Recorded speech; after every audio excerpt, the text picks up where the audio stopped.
Amigos del fútbol, un cordial saludo. Hoy estamos en nuestra sección Las Memorias de Don Guille con un personaje muy importante y muy especial para él en muchos aspectos. Hicieron programa juntos, hablaban constantemente de diferentes cosas. Así que Toño, bienvenidísimo a esta sección. Dani, muchas gracias y para mí es un verdadero placer, como fue un verdadero placer compartir con Don Guillo. Hoy, en nuestro video podcast Fútbol de Memoria, en nuestra sección Las Memorias de Don Guille, tendremos como invitado a Antonio Casali.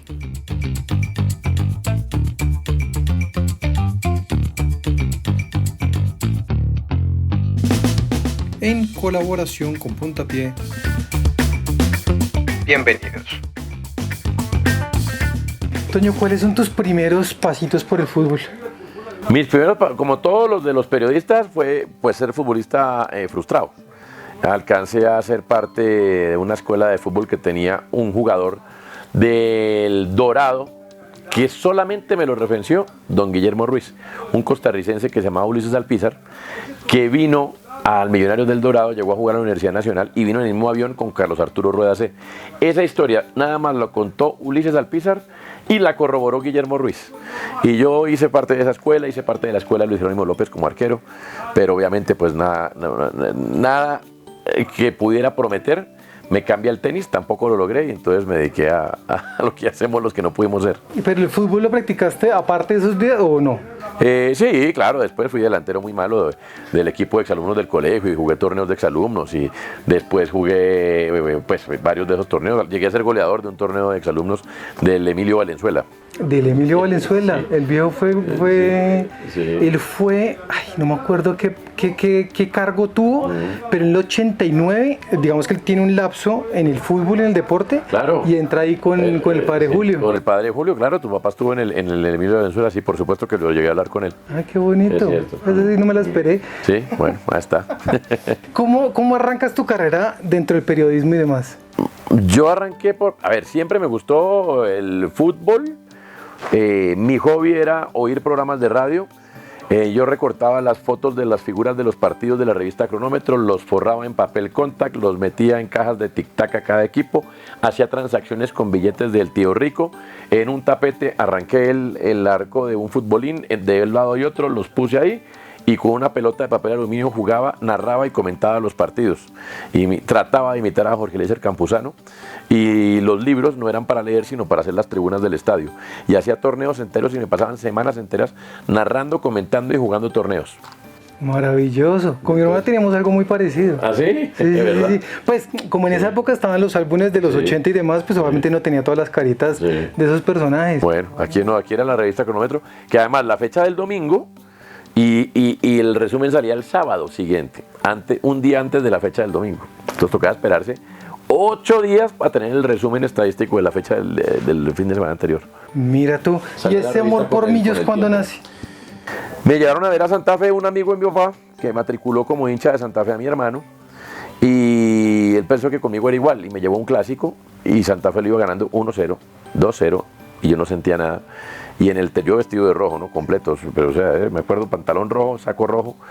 Y en el tercero el tipo estaba comiendo paleta y empieza a untarme, porque a mi papá no le gustaba el fútbol. El único italiano que conocí, o que he conocido que no le gusta el fútbol. Y empieza a untarme la paleta. Celebre, chino marica, que fue gol de Santa Fe, así como son los de Santa Fe, ¿no? Y a esa piedra que yo tenía 7 años, 8 años. Esa piedra que me da a mí, es que yo no recuerdo haber tenido tanta rabia nunca en mi vida. Y después vino Don Guillo me llevó a buscar la reseña de ese clásico, el descuento que lo hizo Manuel Asisclo Córdoba, que acaba de venir de Santa Fe Millonarios, y yo en ese gol ya dije, no, me le volteé, a mí no importaba un carajo si voy a 3-1, no, me volteé y lo celebré, pero con el alma, y me quedé hincha Millonarios. El regreso del estadio a mi casa, el señor yendo a mi casa, en absoluto silencio, ganó Santa Fe, pero yo senté mi posición. ¿Y algún jugador que te haya marcado a Millonarios? Alberto Pedro Vivalda, de esos primeros que me tocaron en mi infancia, preadolescencia, Alberto Pedro Vivalda, Daniel Bantuín, Barberón, Vanemirac, el Pájaro Juárez, pero sobre todo Arnoldo Iguarán. Ya después, más para acá, ya inclusive trabajando en esto y todo, pues Mayer Candero no lo puedo olvidar, Luis Delgado, lo que significó Luis Delgado, Henry Rojas con su gol épico. Hay jugadores que necesitan un segundo para meterse en la historia, otros muchos años, como Bonner Mosquera, John Mario Ramírez, en fin. Que eso nos decía bueno las pasadas en la entrevista. Viví todo con Millonarios, pero hizo falta el título. Claro. Y Henry tuvo minutos y esto parte más de la historia. Imagine, claro, Bonner. Además, Bonner hay una vaina. Bonner es el jugador que más partidos jugó con Millonarios, ¿no? Sí. Y nunca ganó nada, ni la Merconorte, porque en los 6 meses que él no jugó en Millonarios, se fue a jugar a Uruguay. Y durante su estadía en Uruguay, Millonarios quedó campeón de la Merconorte. O sea, hay momentos de cábala positivas, pero aquí teníamos una muy negativa, sí, Mufasita importante. Poner Mufasa Mosquera, no mentira. Ay, ay, ay. ¿En qué momento sabes de mi papá? ¿O escuchas o lo lees? ¿En qué momento? Yo lo había leído y había tenido el resumen de la historia del fútbol colombiano del 99 que salió en El Espectador. Sí. Y yo dije, ¿quién hizo esto? Y a mí me pareció una cosa, pero de locos. Primero, porque pues, por todo lo que... Toda la tengo guardada. Para mí eso fue en papel periódico, con una buena pasta, en propalcote. Y lo tenía reseñado porque él fue el que hizo la historia del fútbol colombiano 1948-1999, que salió como suplemento en El Espectador, que fue una maravilla. Yo creo que ese que fue el primer gran documento, al menos que yo vi, me parece que eso no tiene comparación. Después, cuando City TV nos llamaron para hacer el programa Azul, que te quiero azul, me dijeron, mire, hay un señor que lo va a acompañar en una sección para hablar de la historia de Millonarios, se llama Guillermo Ruiz, y yo, claro, el del Espectador. Y para mí fue un placer conocerlo y a partir de ahí pues hicimos migas, después le hicimos programas en el Canal 13, nos ayudó mucho, tenía su sección propia en un programa también en el Canal Capital, en uno de Millonarios y en uno de Santa Fe, sí. También tenía su sección de historia. Después, bueno, me convocó a varios conversatorios en la Universidad Sergio Arboleda. Intentamos hacer cosas aquí juntos en RCN, finalmente nunca pudimos, pero en Caracol compartimos en el Carrusel de los sábados y me acuerdo que era un papel y un rol protagónico porque los sábados no había tantos partidos como el domingo. Sí. Entonces yo decidí como conductor del espacio darle mucho más juego a Don Guillo y salieron unas conversaciones muy ricas.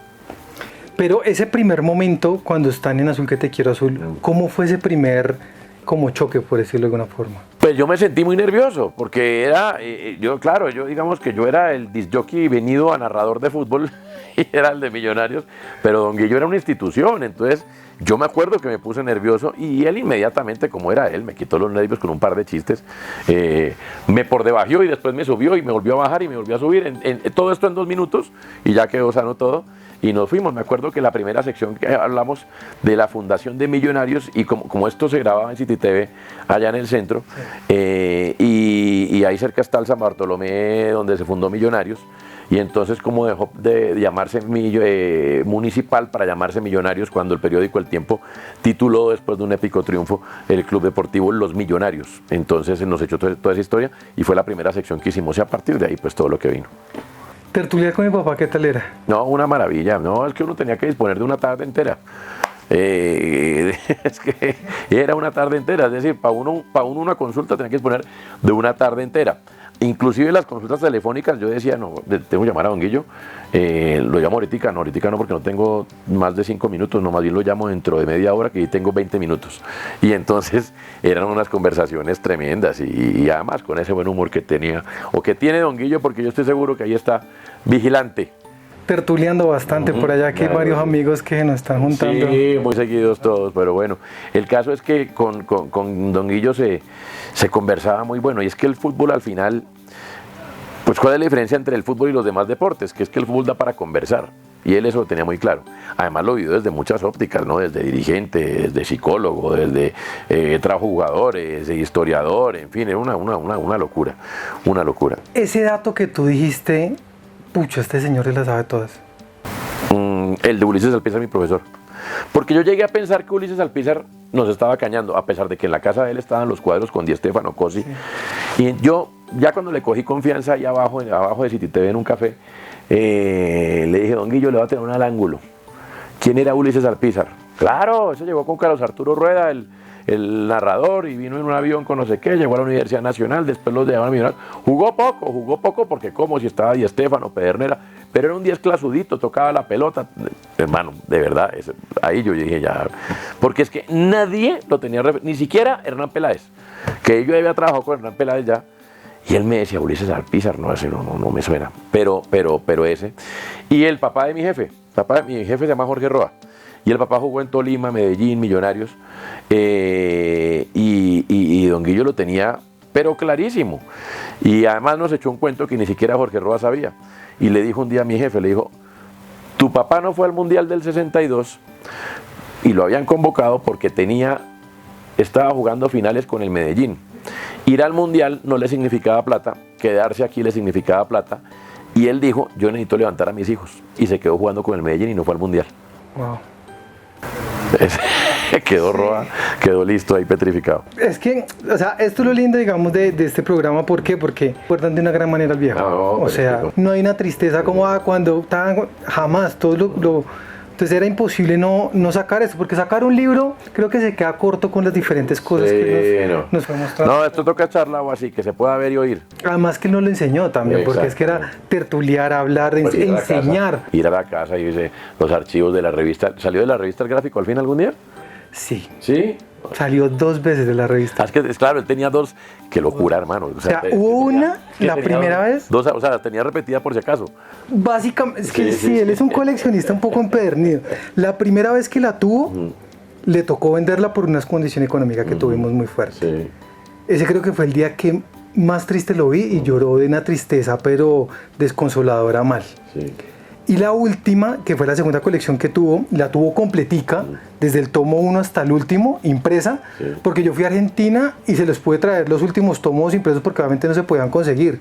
Y esa se la vende a Luis Ángel Arango, porque él estaba, digamos que él en vida dijo, yo quiero que mi biblioteca esté en un lugar donde la gente la pueda consultar, no que vaya a quedar en un escritorio o quién sabe donde, quién sea. Y en la Luis Ángel, tengo entendido que va a haber un salón que se llama Guillermo Ruiz, donde va a estar esa parte y alguna parte como medio museo de él. Entonces, digamos que la segunda vez no dolió tanto, pero y la primera vez. Claro, no, pues imagínate. Ahora esa historia de cuando él llega con los periódicos y las revistas entre un camión y tu mamá le pregunta qué pasó con el carro, y dijo, no, lo vendí, ¿y para qué? Para comprar esto, porque me retiro de psicólogo y me voy a dedicar a lo que me gusta. No, eso berraco Porque afrontar esa parte, y pues... Yo me imagino, de todas maneras afrontar a tu mamá, pues hombre, no, de todas maneras.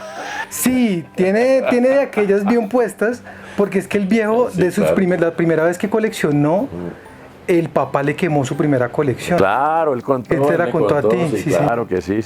Que eso fue también durísimo para él, pues a quien no, su colección. Ahí quedó con eso guardado. Y ese guardado se lo sacó.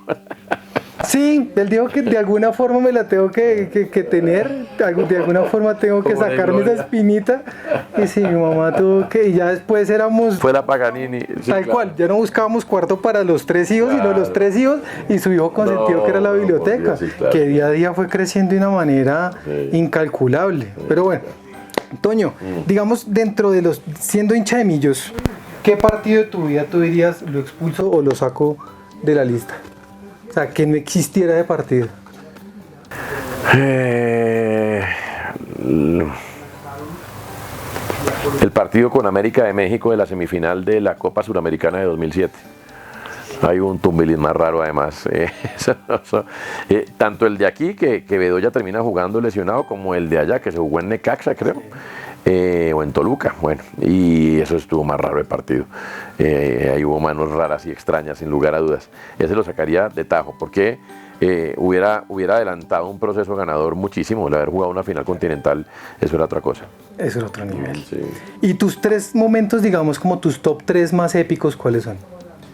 Pues, de lo que he visto, puedo decir 4.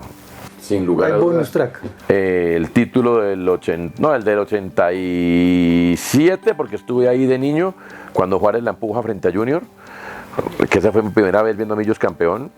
Eso es una locura, yo tenía 13 años, pero eso fue una locura. No, bueno, el equipo rezando para que acabara el otro partido ahí en el 88 en Barranquilla, Vanemerac y todos ahí, el gol de Vanemerac y esperando que acabara el otro partido para ser campeón. La tajada de Luis Delgado frente a Medellín, de verdad 24 años pues de sequía, pero sí he disfrutado uno. A mí el del título frente a Nacional, sí, digamos que está bien, es algo que se esperaba, pero ya empieza Millos como a tener una rutina, que todavía no es rutina, ¿no? pero por lo menos a ganar más frecuentemente, y ganarle un título nacional es muy importante. Pero por como estaba el partido en el momento del rojazo, de Henry Rojas, es que, hermano, estábamos debajo de los palos, Viconi sacaba todo eso. O sea, por la épica, por el gol de Henry Rojas. ¿Y cuándo lo volvieron a meter ahí? No, por eso. Y pues sí, pero es que lo de Nacional, digamos que tuvo virtud de nuestros pateadores, Larry Vázquez y todo, pero también es que todavía están buscando el Balón de Oro Lampabón que no ha caído. Tal cual. Y el gol de Ginás, que todo lo cantamos de una manera que fue increíble. ¿Y cuál fue el cuarto? Me falta ir, ¿no? No, pues te dije 5. Ah, uy, mejor dicho. 87, 88, 2012, sí, señor. 2017 y el título con Nacional. Sí, señor. Tal vez como está tan fresco el de Nacional todavía no. Es que la historia necesita también asentarse, ¿no? Eso es. Para ti, ¿cuál es el clásico más importante en enfrentamiento? ¿Nacional, Santa Fe, América? Para mí Santa Fe.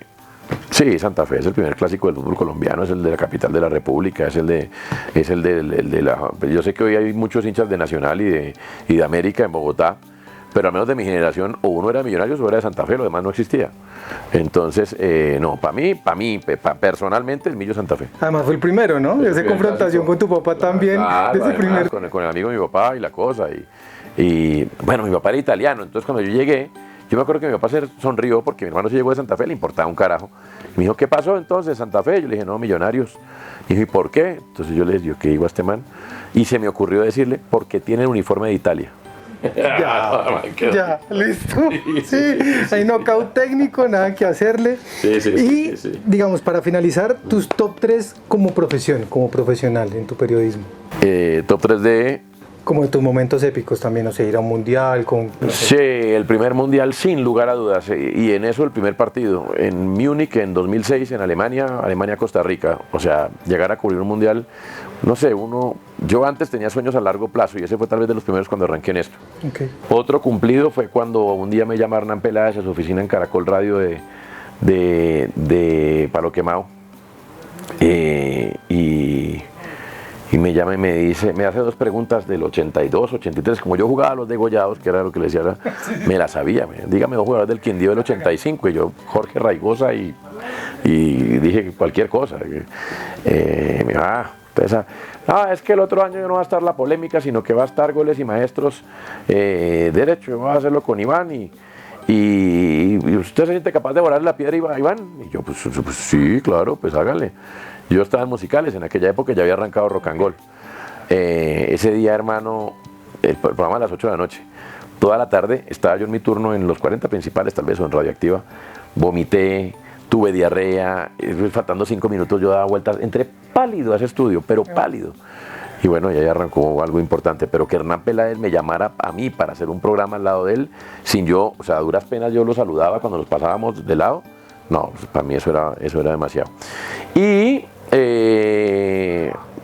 estar en el Mundial de Colombia en 2014, que fue mi primer Mundial y como no somos tan rígidos, se suma otro, que es el de haber podido narrar una final de un Mundial, fue la de 2010.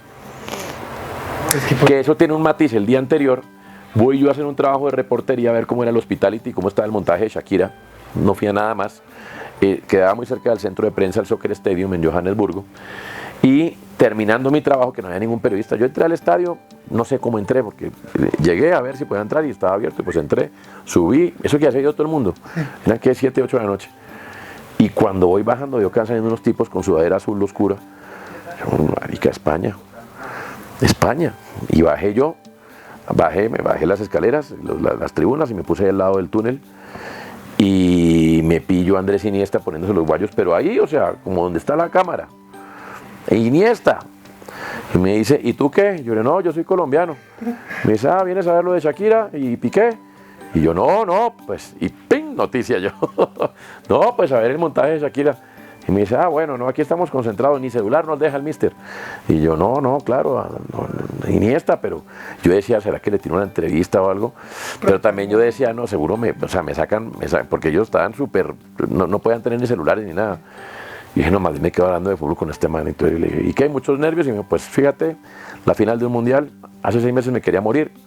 Yo ahí no entendía, después fue que sí, confesó con el que amigo tuvo la y demás. depresión y la cosa del amigo. Y fueron 1 minuto y medio o 2, pero a mí es que ni se me... El celular no tenía pantallas, eso era BlackBerry en aquella época. Claro. Y eso tenía para fotos, pero la gente no pensaba en tomar fotos. Sí, no. Hermano, comunicar y ya. No tengo ningún otro testimonio de lo que estoy contando que mi credibilidad.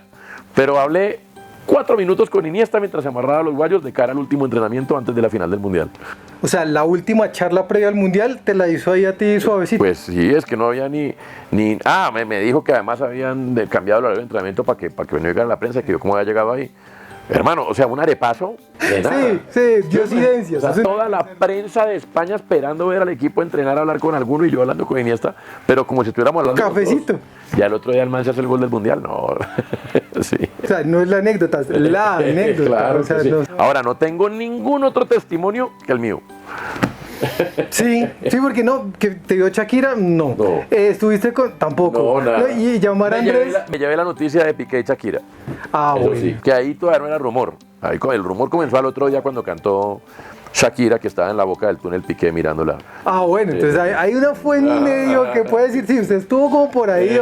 Bien. Toño, muchas gracias por estar acá, Dani, por para abrirnos mí- un espacio en esto. No, para mí es un placer. A Don Guillo en el corazón siempre. Tienen ustedes y tenemos todos los que nos consideramos de alguna manera hijos profesionales de él, un angelito que nos está cuidando en la otra dimensión. Uno no muere sino que trasciende, soy un convencido de eso. Sé que él trascendió, que está mucho más tranquilo, que está mucho mejor y ya nos encontraremos. Toñito, muchas gracias. Muchas gracias. Gracias por ser parte de las memorias de Don Guille. Suscríbanse al canal, comenten, denle like y sean parte de estas lindas historias. Un abrazo para todos.